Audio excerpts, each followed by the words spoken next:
Bonjour Alain Dehalleux et bienvenue dans un débriefing de François. Vous êtes le réalisateur d'un documentaire d'1 heure et demie qui s'appelle Le grain de sable dans la machine et qui sort le 2 mars sur Arte et dès le 23 février sur Internet.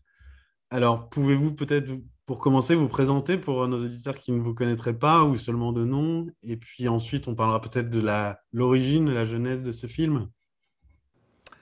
Alors, me présenter, tu veux dire en tant que cinéaste, je suppose. Bon, ben, je suis un jeune cinéaste de 63 ans. J'aime bien dire jeune cinéaste parce que je continue à chercher. Et c'est comme ça que je me perçois. Et j'ai fait essentiellement des documentaires liés au nucléaire ou à plein de sujets catastrophiques. Alors que je ne rêve que de faire des films sur les papillons et l'amour. Mais bon, chaque fois, comment dire, la nécessité m'a obligé de m'intéresser à ces sujets graves. Oui, parce que vous aviez toujours un angle militant, ou en tout cas engagé, un regard. Militant, non. Je me souviens, j'avais fait un film sur les travailleurs du nucléaire et j'avais fait une voix off très militante. Et il y a mon producteur qui arrive et qui me dit: Mais Alain, arrête, le sujet est tellement fort, laisse venir le spectateur. Et j'ai complètement changé la voix off, vraiment très neutre. Et de fait, le film est devenu beaucoup plus fort. Non, je pense qu'il faut justement pas avoir d'approche militante lorsqu'on veut que les choses passent bien aux spectateurs. D'accord, ouais. Mais je suis engagé fatalement. J'ai des enfants, je suis préoccupé de leur avenir et de l'avenir des enfants en général. Donc dans ce sens-là, oui, je suis Oui, engagé. d'accord, ouais. Et alors, quel est le point de départ de ce film? Je crois que ça a commencé mi-mars, au tout début, à la veille du confinement. Ouais, j'étais au restaurant avec des copains, parce qu'on savait que c'était le dernier jour de restaurant. Et puis on sort du restaurant et la RTB, donc la télévision publique belge, m'appelle en me disant Alain, est-ce que tu ferais pas un film sur le virus? Alors, on était occupé avec toute l'équipe à terminer. Enfin, on était sur le montage d'un film sur l'immigration. Et donc, comme la télévision était d'accord de postposer ce film-là, j'ai accepté. Et puis finalement, je pense que tout cinéaste ne rêvait que d'une chose, c'était de faire un film sur le virus. Donc, j'étais bien content qu'on me le propose, quoi. Si on ne vous l'avait pas proposé, vous auriez aussi attaqué Ouais. ce sujet de vous-même. J'étais en montage, mais je pense que j'aurais pris la caméra. Enfin, quand on est face à un événement comme ça, c'est impossible de ne pas filmer les premiers jours de silence dans la ville. Enfin, c'était tellement impressionnant. Maintenant, on est habitué, mais le jour où je suis sorti, que j'ai entendu le son d'une bicyclette distinctement à 20 mètres, et puis un pigeon qui s'envole sans aucun bruit, c'était vraiment d'une émotion totale, quoi. Et puis une ambulance dans le lointain. C'est des sensations. En tant que cinéaste, on ne peut pas ne pas prendre sa caméra, c'est impossible. Hmm. C'est vrai qu'on a tous vécu, en tout cas pour ceux qui étaient confinés dans un milieu urbain, une expérience presque métaphysique de transformation radicale de la vie qu'on pouvait la connaître et peut-être unique dans l'histoire à Paris comme partout ailleurs. On se retrouvait parfois à être seul au monde en se demandant si c'était déjà arrivé qu'à cet endroit, il n'y ait personne comme on pouvait le vivre au mois de mars et au mois d'avril dernier. Et alors, quel a été votre angle? Est-ce que, par exemple, vous avez beaucoup évolué dans votre approche entre le projet de départ et puis j'imagine qu'au fil des mois, ça s'est affiné ou peut-être retourné ou approfondi. Comment vous avez mûri le projet en même temps que que vous le réalisiez? Ben, je me souviens, mon documentaire précédent, j'ai dû écrire 200 titres avant de trouver le bon titre. Et ici, à peine on m'a demandé de faire le film, le titre est apparu tout de suite et en soi, il était le programme du film. Le grain de sable dans la machine. En fait, ça faisait déjà tellement d'années que je voyais tous les dysfonctionnements de la société euh, que je me suis dit, tiens, ce virus pointe tous ces dysfonctionnements et finalement, on va parler de la machine plutôt que du grain de sable. Donc, tout de suite, le titre est apparu. Alors, évidemment, Bon, j'ai commencé à écrire des scénarios, mais il se fait que, surtout au début, je dirais que de mars jusqu'à juin, chaque semaine apportait un, des- m'obligeait à voir les choses différemment. C'était absolument dingue. D'une semaine à l'autre, soudainement, ce n'était qu'une grippette. La semaine d'après, non, c'est catastrophique. Tiens, il faut refaire le monde. Ah, c'est incroyable, les petits métiers. Euh, la démocratie est en danger. De semaine en semaine, les choses évoluaient. Et donc, bah, j'ai écrit, réécrit, réécrit le scénario du film. Et le plus compliqué, c'était de faire le casting des intervenants. Oui, j'allais vous demander parce qu'on a vu que donc il y a quelques figures ou non qui sont déjà connues de lecteurs de François, comme Jean-François Toussaint ou Abdoulaye Bousso. Sissoko du Sénégal, que nous allons interviewer bientôt normalement aussi. Et est-ce que vous avez eu beaucoup de réticence ou de difficultés à trouver ces noms, à trouver des noms peut-être qu'on avait aussi moins vus ou entendus qu'ailleurs Il y avait tellement de gens intéressants. Ouais. Surtout en avril-mai, tous les philosophes se sont mis à écrire. Et ça, c'était assez étonnant. C'était bien, on a entendu les philosophes. Parce que les journalistes, bon, fatalement, on les entend tout le temps, mais là, soudainement, on entendait des poètes, des philosophes, des artistes qui s'exprimaient. Et je trouvais que ça faisait du bien. Mais fatalement, donc, il y avait du monde. Il y avait du monde qui s'exprimait. Qui choisir? Et bon, on a contacté pas mal de monde. Au départ, par exemple, moi, je voulais avoir Noémie Klein, parce qu'il me semble que sa théorie choc théorie s'appliquait assez bien à la situation. Mais ce sont des gens qui sont méga occupés. À un moment donné, je pensais même à De Niro pour faire la voix off du virus. Ah oui. Ouais, ouais. Euh, donc fatalement, il y a des fantasmes comme ça. Mais finalement, je suis méga content du casting. C'est des hasards, c'est des intuitions. Il y a des gens que j'ai invités comme Bruno Latour, qui étaient d'abord d'accord de participer, puis qui tombent malades, puis qui finalement refusent. Je suis très triste, mais en même temps, je suis super content d'avoir Charlotte Brive ou d'avoir Gaël Giraud. Euh, En fait, je suis méga content du casting, mais qui est le fruit finalement de hasard. Je peux même pas vous expliquer comment j'en suis arrivé là. Bon, on a examiné beaucoup de gens en tous les cas. J'ai suivi beaucoup de gens. C'est aussi en fait le reflet de votre itinéraire, comment vous avez vécu, y compris dans vos relations personnelles ou professionnelles, tous ces derniers mois, quoi. Vous avez terminé quand le montage cet hiver, là En décembre, Ouais, en décembre, ouais, ouais, ouais. d'accord, ouais. Et on a tourné encore en décembre. On tournait encore en décembre jusqu'à Noël. On a tourné. D'accord, ouais. Oui, donc c'est une traversée de 9 mois de 2020. Ouais, ouais, ouais, c'est 9 mois. Oui, oui. Oui, on a beaucoup tourné dans beaucoup d'endroits. Évidemment, on n'a pas été en Amazonie ou on n'a pas été au Sénégal, mais on était en contact avec des équipes localement. Et puis, on communiquait avec eux. Patrice, le chef-op, appelait le chef-op là-bas pour dire comment on éclairait, etc. Moi, je rencontrais le réalisateur par Zoom pour lui parler du film. Je lui envoyais des films pour qu'il sente comment je filmais. Et puis, je faisais les interviews par Zoom avec un réalisateur qui filmait là-bas. Donc il y a eu tout un réseau. Il y avait une équipe à Madrid, à Paris. Il y a eu une équipe à Dakar, à Ouagadougou, en Amazonie, Bangkok. Donc ça fait tout un petit réseau comme ça parce que c'est un problème planétaire. Donc je n'allais pas envisager les choses juste ici à Bruxelles. J'avais envie de donner de la place à ceux qui finalement n'ont pas créé cette situation. Euh, les Africains ou mes copains indiens d'Amazonie, ils consomment rien, ils ont une empreinte quasi nulle et ils subissent toutes les conséquences de ce que nous, finalement, nous entreprenons. Nous créons énormément d'entropie, de chaleur, de désordre, de pression sur le vivant, dont eux sont les victimes. Donc je voulais quand même qu'ils soient dans le film. Vous avez devancé ma question sur l'aspect international. Mais j'en ai une autre pour revenir au point de départ du film. Donc, le grain de sable dans la machine, vous l'avez évoqué un petit peu déjà. En fait, finalement, le film s'impose autant comme un film sur le thème de la machine que du grain de sable lui-même, du virus.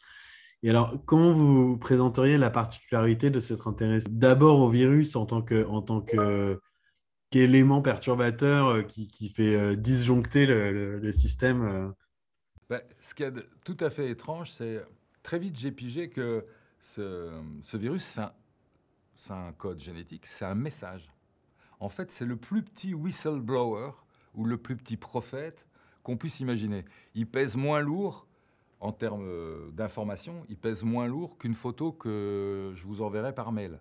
Et ce petit bout d'information grippe un système fait fondé actuellement essentiellement sur l'information. Il y a des gigas de gigabits qui circulent par seconde sur la Terre, et c'est quelques 30 cas d'information ont perturbé tout le système.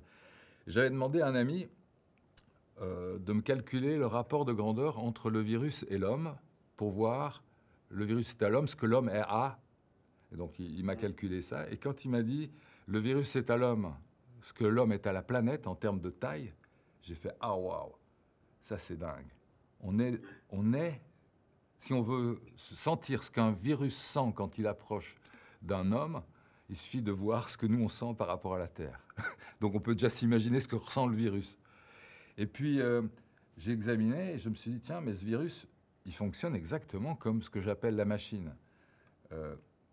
Il colonise, il utilise l'information pour détourner les ressources à son profit, et il est obsédé par fabriquer énormément du même. C'est ce que fait tout notre système.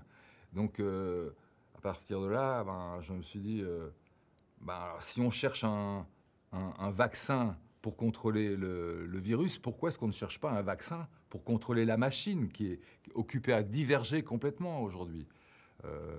On en parlera sûrement, mais la perte de biodiversité est absolument alarmante, le réchauffement climatique, etc. Donc, le système dans lequel on est en perpétuelle accélération, et il faut le contrôler, comme on contrôlerait une réaction nucléaire avec des barres de contrôle. Il faut un vaccin contre la machine, et je ne comprends pas personnellement pourquoi on s'obsède tellement à chercher ce vaccin contre le virus et qu'on ne cherche pas dès lors un vaccin contre la machine. Or, il existait ce vaccin. C'était la démocratie. Mais la machine a muté et on a oublié d'upgrader notre vaccin. On a oublié de mettre à jour notre démocratie. Et je trouve que c'est assez dangereux.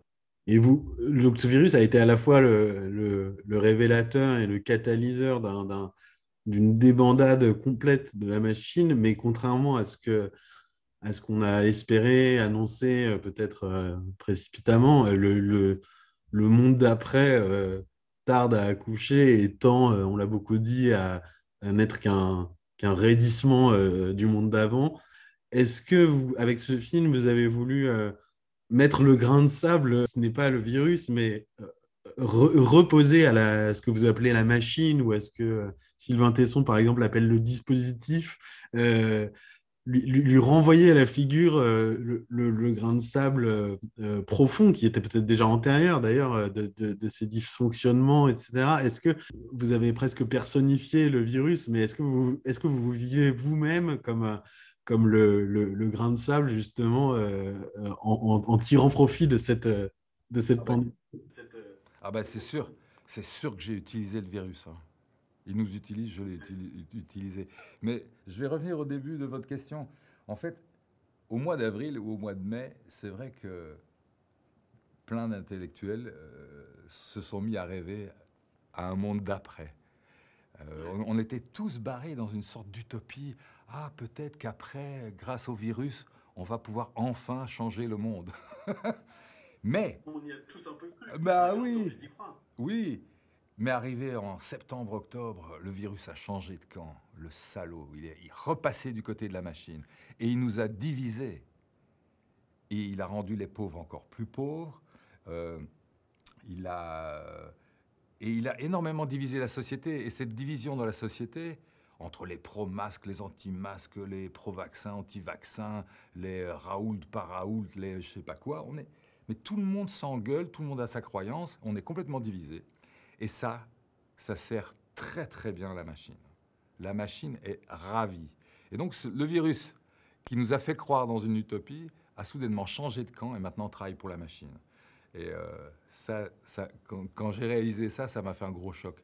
Et je dois vous avouer que je supporte de moins en moins toutes ces prises de position dans les réseaux sociaux ou dans les médias où les gens s'accusent, ne s'écoutent plus. En fait, il n'y a plus d'espace de débat. Et je ne sais pas comment c'est en France, mais en Belgique, il n'y a même plus de débat au niveau des parlementaires sur la situation. Il n'y a plus d'espace de débat nulle part.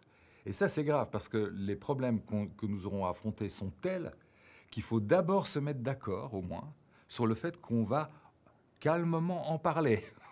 Parce que sinon bah... Ou même en parler sans forcément vouloir tomber d'accord à tout prix, mais le simple fait de ne pas en parler aggrave les choses et nourrit tous les fantasmes aussi, tous les ressentiments, etc. Et d'ailleurs, à ce sujet, qu'est-ce que vous répondriez à des gens qui vous diraient, oh là là, encore un documentaire, ça doit tourner autour du complotisme, tout ça, on en a soupé. Comment vous défendriez, vous, votre film en disant que c'est un message inédit, un angle différent, peut-être? Oui, je suis obsédé par l'idée de relier les gens. Donc j'espère que le film va contribuer à au moins rassembler les gens sur le fait qu'il faut au moins se mettre d'accord sur le fait d'accepter de débattre. Donc je ne pense pas que le film va cliver, parce que le film ne fait que dire des faits. Il n'y a que des faits. J'ai été tenté à plein de moments dans la fabrication du film de dénoncer les rapprochements entre le politique, les experts et Big Pharma et tout le bazar. Il y a plein de chemins comme ça que j'aurais pu prendre.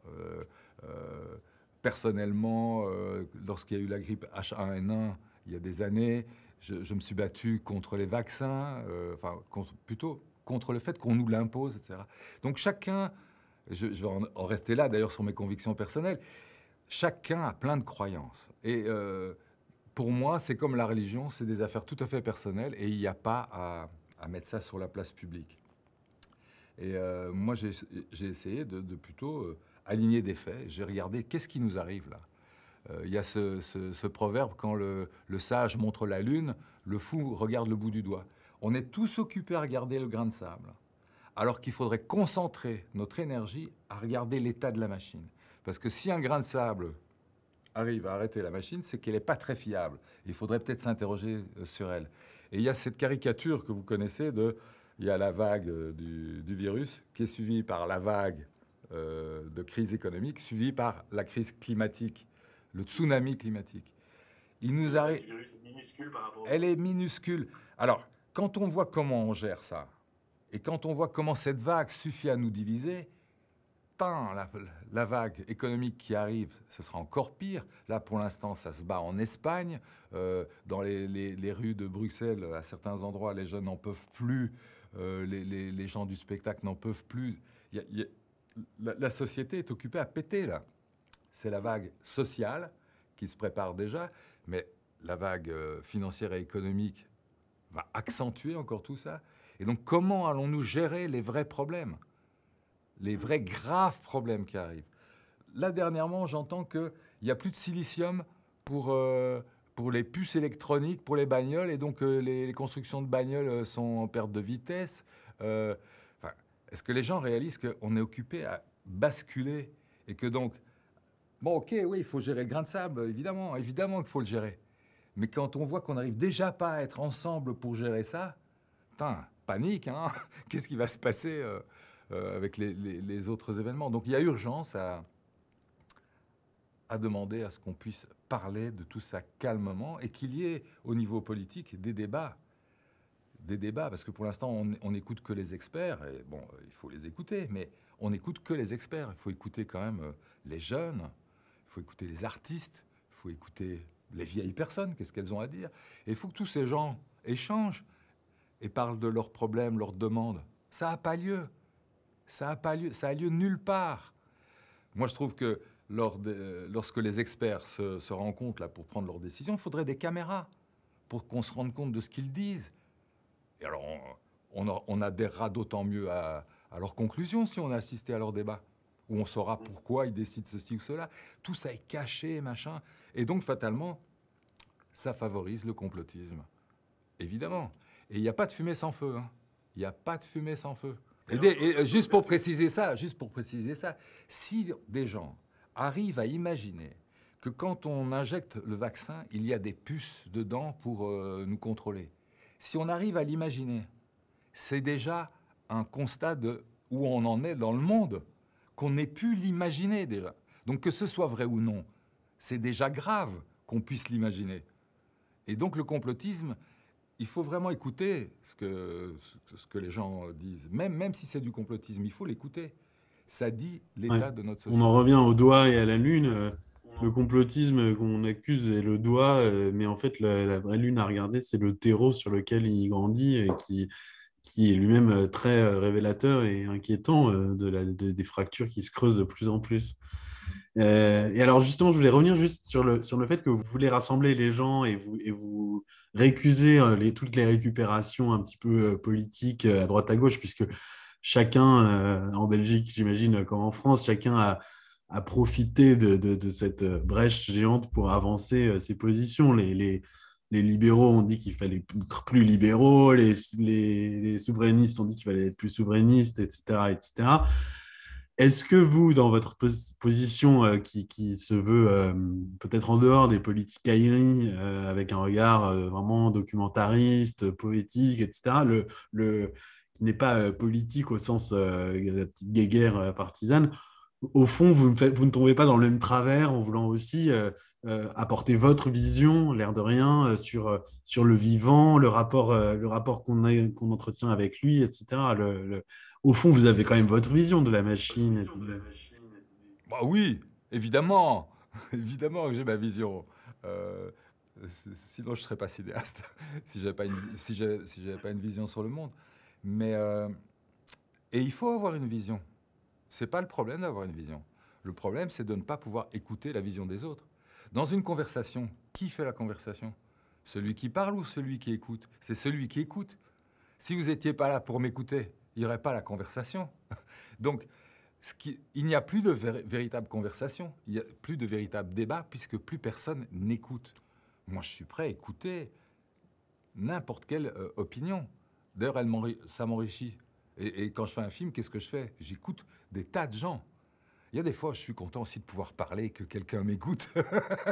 Mais mon métier consiste essentiellement à écouter. Et c'est parce que je les écoute que ça existe. Donc, ce qui manque aujourd'hui, pour moi, c'est des gens qui écoutent. C'est eux qui créent les choses. C'est pas les gens qui Est-ce coachent. qu'il y a des intervenants dans votre film qui ne sont pas forcément en accord entre eux sur certains points Ben, dans le film, il y a des gens comme Carola Rackete, qui est, pour ceux qui ne la connaissent pas bien, cette jeune femme incroyable qui était sur le bateau Sea-Watch 2 en Méditerranée et qui avait recueilli des immigrés, qui avait demandé l'autorisation de pouvoir rentrer dans le port de Lampedusa, qui s'est vu refuser l'entrée dans le port et qui a forcé le barrage, au sens physique même du terme, avec son bateau, pour débarquer les immigrés qui étaient dans vraiment un sale état à Lampedusa, on pourrait se dire quel rapport avec le virus? Attends, sachant qu'elle allait être arrêtée. Donc, je la décris pour décrire un type de personnage qui est dans le film. Donc quelqu'un de totalement engagé politiquement sur la question des réfugiés, sur la question du climat, parce qu'elle n'est pas dupe, s'il y a des réfugiés, c'est aussi à cause du climat. Donc il y a des personnages comme ça. Et en face, j'ai Charles Michel. D'accord.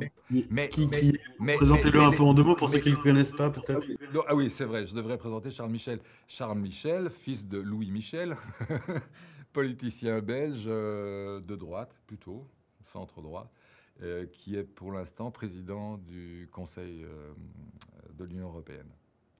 Et tous ces personnages sont obligés d'être d'accord sur un certain nombre de points. Qui ne sera pas d'accord sur le réchauffement climatique? Qui va nier la perte de biodiversité? qui va nier le fait que pendant le confinement, c'était les petits métiers, je mets des guillemets, qui nous ont aidés à vivre. C'est pas le trader, c'est les boueurs qui enlèvent les poubelles, sinon on crève. C'est fatalement les infirmiers, les infirmières. Enfin, je vais pas refaire le film. Les petits métiers, c'est eux qui nous ont aidés. Tout le monde est d'accord. On ne peut pas ne pas être d'accord. Là où il y aura des divergences, fatalement, c'est bon. Alors maintenant, qu'est-ce qu'on fait avec ce constat de c'est les petits métiers qui nous ont sauvés de tout ça. Alors fatalement, les gens de droite vont dire oui, nous allons peut-être faire un effort, mais il faut aussi faire des restrictions, des contractions budgétaires sur les hôpitaux et tout ça, parce que vous comprenez, sinon les hôpitaux vont faire faillite. Enfin bon, il y aura ce genre de discours, et puis d'autres gens qui vont dire, attends, profitons-en pour remettre l'accent sur l'humain et là où il faut. Bon, mais par rapport aux faits, des Charles Michel ou des Carola Rackete sont d'accord. Donc le film, en ce sens, ne peut pas créer de conflit. Ou alors, il y a des fous qui nient que la Terre est ronde et qui disent que la Terre est plate. Et il faut peut-être les écouter, pourquoi ils disent ça, mais bon, ils ne sont pas dans mon film. D'accord. Et donc, c'était votre façon de ramener, d'apporter votre pierre à l'édifice du rassemblement que de convoquer des gens qui, sur d'autres sujets, ne sont pas d'accord ou ne se Mais parlent pas. c'était pas, ce n'était pas une volonté, c'est ma nature. C'est, c'est, non, c'est pas ma volonté. Ma volonté, c'était de donner la parole à ce virus qui se défend. C'est un plaidoyer. Il se dit, bon, je comprends, hein, vous voulez ma peau, cette bonne guerre, hein, je comprends. Mais c'est pas très logique, je comprends pas. Alors pourquoi vous voulez pas la peau de la machine, on est semblables. Donc pourquoi ces deux poids, deux mesures? Pourquoi vous voulez me zigouiller et pourquoi vous voulez pas zigouiller votre machine, là, qui crée autrement plus de problèmes? Donc ça, c'est vraiment ce que j'ai eu envie de défendre. Et fatalement, le virus... il est un peu le reflet de ce que je pense, fatalement. Mais j'ai essayé de le mettre aussi à distance de moi, hein, fatalement. Et j'ai beaucoup discuté avec beaucoup de gens, avec l'équipe, parce que dans l'équipe de tournage, c'était pas que des gens qui faisaient la caméra ou le son, je sais pas quoi. On avait des discussions sur comment parle le virus et tout ça. Ça a maturé pour que le virus ait cette espèce de distance presque métaphysique, poétique sur les choses. D'accord. Et une question peut-être plus large sur le monde des artistes et de la culture. Je ne sais pas tellement ce qu'il en a été en Belgique, mais en France, beaucoup de personnes se sont étonnées, voire désolées qu'il soit peu présent, peu audible, même si ces dernières semaines, ça a commencé à changer. On a eu Nils Aarstrup, on a eu Patrick Mill qui ont fait des déclarations qui ont été qui ont rencontré un très fort écho à la télévision, où on a eu Francis Lalanne sur l'antenne de France Soir, qui, avec toute sa sensibilité parfois excessive, a porté une parole qui a quand même rencontré un large écho. Et puis, il y a beaucoup de petites initiatives modestes qui se nouent, mais on a peu entendu quand même les grandes voix du monde de la culture au sens large. Est-ce que C'est pour ça vous avez que vécu ça en Belgique de la même façon c'est totalement lamentable. Mais l'attitude des gouvernants par rapport à la culture montre leur niveau de culture. C'est tout simple. C'est tout simple. D'ailleurs, il n'y a pas si longtemps, il y a quelques années en Belgique, nos premiers ministres, c'était des bouchers au sens propre. C'est déjà des gars qui étaient dans la boucherie, qui avaient fait fortune et qui devenaient premiers ministres. Voilà. Il ne faut pas nécessairement avoir fait de grandes études pour être au pouvoir, malheureusement. Et donc, la façon dont ils considèrent la culture est le reflet de leur propre spiritualité. Ils sont vraiment au ras des pâquerettes. Alors, fatalement, pendant le confinement, j'étais extrêmement touché par la démarche de Christophe Alévèque, qui est dans le film, qui a fait un spectacle qui s'appelle Le Trou Noir. Quand je l'ai vu en direct, j'ai eu vraiment le frisson, parce que moi, je l'ai vu en direct. On rappelle qu'il a il a joué un spectacle sans public, assez long de mémoire, je crois, sur 2 heures Ouais, peut-être. non, Non, ça dure 1 heure. Et il arrive sur scène au théâtre du Rond-Point à Paris, devant une salle vide, et il fait bonsoir. il y a personne. Et puis il dit, entre la théorie et la pratique, il y a un gouffre. Il est lui-même complètement troublé de faire ce show devant une salle vide. Et sur le moment même, ce spectacle m'a vraiment troublé, quoi.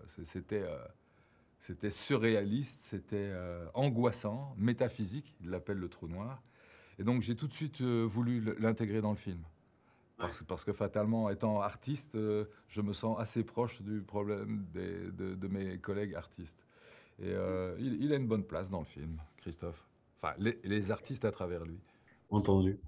Et dernière question, peut-être, quel sera le prochain variant de votre travail après ce sujet du virus? Est-ce que Ah bah, je reviens au cricket.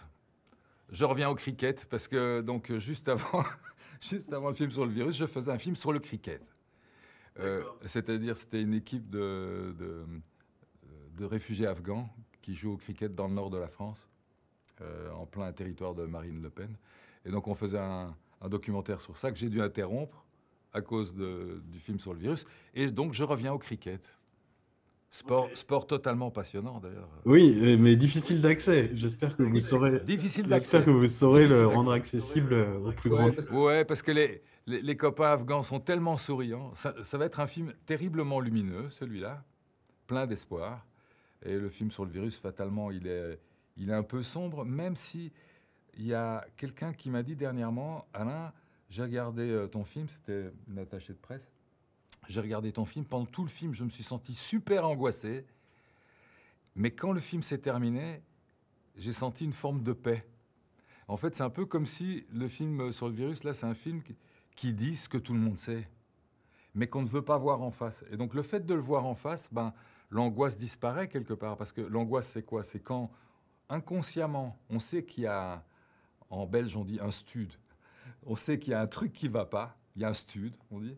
Il y a un truc qui ne va pas, on le sait, mais on ne veut pas se l'avouer. Alors, l'angoisse naît.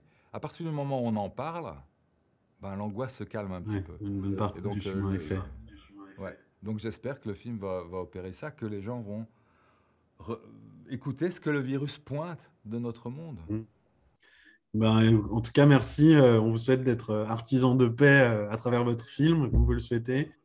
Ouais. On rappelle qu'il sort donc le 2 mars sur Arte et le 23 février avant sur le site internet d'Arte, il me semble. Ouais, il sera accessible en libre Et avant ça, il sera mercredi sur la RTBF. et sur la RTBF en Belgique mercredi. Donc. Ouais. Et puis il va être diffusé en Grèce, en Slovénie, au Sénégal, je sais pas quoi. Enfin, il y a quand même en Hollande, il y a plusieurs pays quand même. Qu'est-ce que tu dis, Serge? En Hollande, ouais. Il y a plusieurs pays quand même qui le prennent. Entendu. Eh ben, longue vie au grain de sable dans la machine. Et merci beaucoup, Alain Dehalle, de nous avoir fourni votre grain de sel.